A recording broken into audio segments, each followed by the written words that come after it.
Justice Kagan?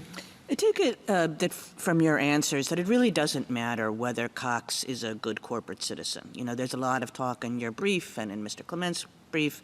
Is it a good corporate citizen? Is it a bad corporate citizen? But as I understand your argument, it could be the worst corporate citizen of all time, and still it doesn't matter, that there would be no liability. Is that right?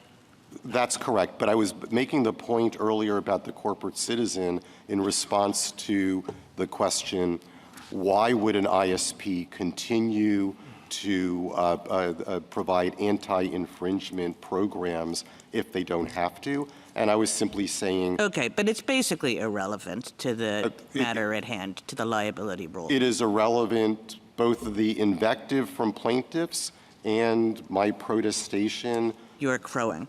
And if that's so, what would the safe harbor provision mean? It would seem to be, you know, utterly, it would seem to do nothing.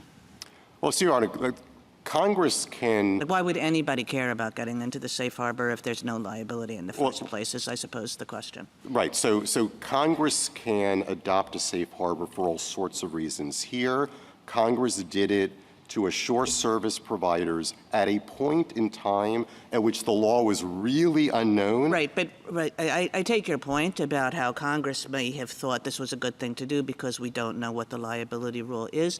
But once the liability rule becomes what you think the liability ought to be, do you agree that then the safe harbor provision is not going to be doing anything at all?